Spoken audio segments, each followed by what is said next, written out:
Now we are doing 11,000 damage because we are getting sneaks. In this video, I have a really powerful railway rifle build for you guys, and I will show both human and ghoul build. There will be timestamp down in the description, so skip to the part that you want. Now let's talk about the weapon first. So first, for the legendary stars on the weapon, I got Furious, Rapid, Swift, and Pinpointer. So for the first star, you can either go with Quad or Furious. Both is really good, but I personally, when I tested both of them out, the Furious did like more DPS, especially when we have the Wild West hand perk card. You will do like crazy amount of DPS. The Quad is really good as well, so if you have like both version works perfectly, so choose the one that you like the most. And then after that, I got Rapid, which is the only option, the only best option. Then after that, I got Swift. So you have two options for the third star, either Swift or that optimized. So this build, we're gonna be using it on aiming. And you may say, why I'm gonna be using this build on aiming? It's because we are doing more damage while aiming. If you use this build on that, it's gonna be a little bit less damage. On aiming, it's gonna be a little bit more damage. But if you want to use it on that, then instead of the Swift, change that third star for that optimized. But if you are using it in aiming, then leave it as Swift. And then after that, for the fourth star, use Pinpointer if you have it. If you don't have Pinpointer, then you can use either Bully or Polished. Any one of those works. Even no fourth star will work as well. You can still like solo the Guardian or other bosses with no problem really. But if you want the best option is the Pinpointer. And next update, getting Pinpointer is not going to be very hard. It's going to be kind of easy because the drop rate will be increased. And then for the other modifications, we have the automatic receiver, long barrel, recoil, compensating stock, short scope. The short scope is very important. All of the modifications is very important. Make sure everything is like mine, but especially the short scope, because if you use this weapon on aiming, short scope is a must. Otherwise, there is really no reason to use it in aiming. Then after that, no muzzle. And to show you my power armor, so this power armor that I show you, it's for the aiming version. If you're gonna use your weapon on aiming, then get a full set of troubleshooter, luck, and then reflect power armor. And if you can, Strangler Heart power armor is good because it will give us an extra 10% damage with the Deal Sealer perk card if you can. If not, it's not a problem. It's not very necessary, so any power armor will work. And then if you want to use the weapon on that, not aiming, then in that case you want a power armor set with full set of troubleshooter and limit breaking. And for the second star, I will recommend like either endurance for more HP or agility for more AP. Then for my serums, I have adrenaline, bird bone, eagle eye, egghead, herbivore, marsupial, scaly skin, and speed demon. Now the egghead is not very necessary. I have it because when I'm using energy weapon, it will give me like extra damage with the science perk card. That is the only reason that I have it. Otherwise, with this specific build, the egghead is not necessary.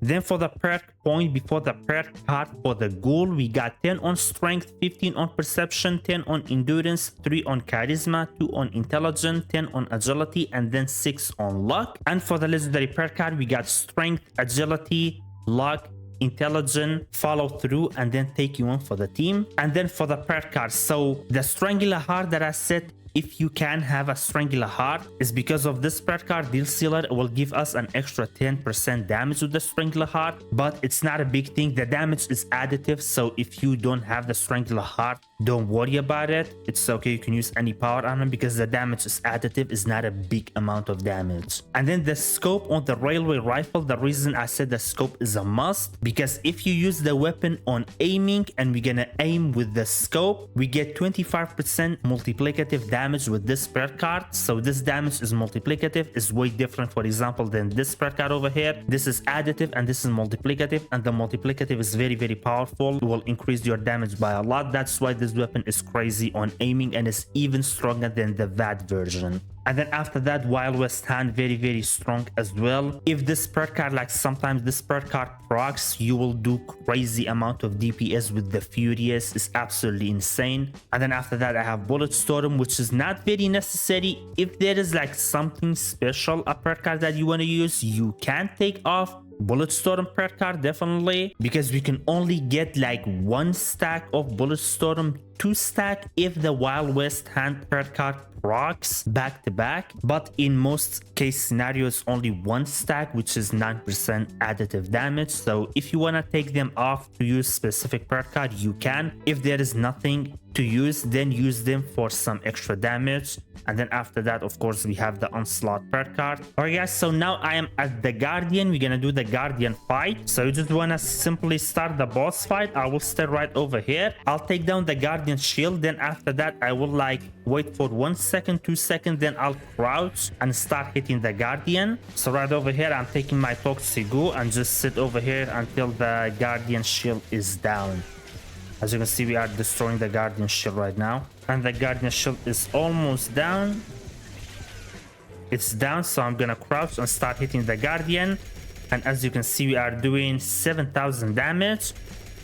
Now we are doing 11,000 damage because we are getting sneak. So when we are getting sneak attack, I'm doing like up to 12,000 damage. The sneak attack just like disappeared. But you saw like we were doing 11,000 damage. Sometimes we are even doing 12,000 damage per shot, which is absolutely insane. And now for the human build. So for the human, the weapon, power armor, mutation, and then legendary perk card is exact same thing like the Ghoul. Only different is gonna be perk point and perk card difference. So the perk point, I have 10 on strength, 15 on perception, 10 on endurance, 3 on charisma, 5 on intelligence, 10 on agility, and then 3 on luck. And now for the perk card. So legendary perk card is gonna be exact same thing as the Ghoul, but I'm gonna show you anyway. As you can see, this is the legendary perk card. One thing important to talk about is the taking one for the team. So this perk card, lots of time like people don't know how this perk card works. This perk card is multiplicative damage, which is absolutely insane. But in order for this perk card to work, you have to be in a team with somebody on your team. So if you are solo in a team and nobody is in that team, this perk card will not work. But if at least 1 people is on your team, like you can be in a public server and join a complete random team. You don't have to have any friend or anything because the teammate don't have to come inside the raid with you. You can go solo, but just be inside a team. So this perk card get activated because this perk card will increase your damage by double almost. And if you like wondering how much like exactly this perk card increase like the damage by how much, I will be showing you guys. So first on the Ghoul, we did it in a team with somebody on our team, and now on the human, I'll make sure nobody is on my team, and then I will do this boss fight. So we're gonna see what is the difference in damage. And then the follow through is another important perk card. This will increase your damage by a lot as well. You saw on the Ghoul, like once this perk card got activated, the sneak damage got activated. We did like over 11,000 damage, which was absolutely insane. And in order to activate this perk card and then the other sneak perk card that we have like covert operative, all you have to do is like wait 1 to 2 seconds right before the Guardian shield is down. Then after that, crouch and you will make sure your sneak damage get procced. And then for the perk card, so it's like kind of the same as the Ghoul. We have like some different. For example, in endurance, I got Star Genes, which is a must for human. And then on intelligence, I got first aid, field surgeon, because we are bloody. This like 2 perk card is not a must. Like since we are bloody, we have a small amount of health to heal, so they are definitely not a must. But I'm like personally don't know what to use. I don't have that much of stuff to use really, so that's why I throw those 2 perk cards there. In case like I change my health to not be bloody anymore, they will give me like some benefit. And I have Nerd Rage again because I'm bloody. And if you are wondering, can you do this build in full health? Absolutely. You just need to take Nerd Rage off, use another perk card, and that's it. You are good to go to do this build on full health, and it will do like exact same damage. The damage is gonna be a little bit less, but not by that amount to impact your boss killing. You can still like do the boss fight completely solo with no problem. Then I got batteries included, gunsmith, and then good with salt. And on agility, we got corporate operative and onslaught perk card. And then in luck, I got junk shield and quick hand. So the quick hand is instead of the wild Wild West hand. It's not as good as Wild West hand, but it's still kinda nice. But now let's just go sit right here.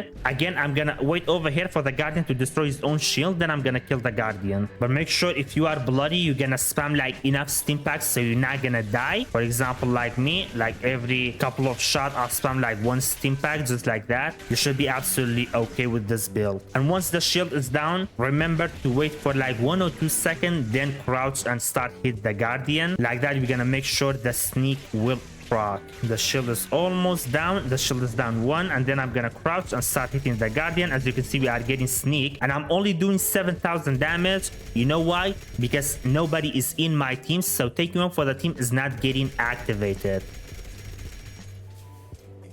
If taking one for the team get activated, we are doing up to 11,000 damage, which is absolutely insane. But now we are only doing 7,000 damage.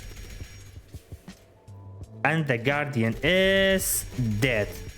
Beautiful. So guys, that was the build. Very fun and powerful. I love it. Let me know what you think about this build. Do you like it and you're gonna try it? And if you liked it, please don't forget to hit the like button and the subscribe button, because that's gonna help the channel out a lot. And make sure to follow my Twitch, because I will be streaming on Twitch a lot as well. Thank you very much for watching, and I'll see you guys in my next video. Bye bye.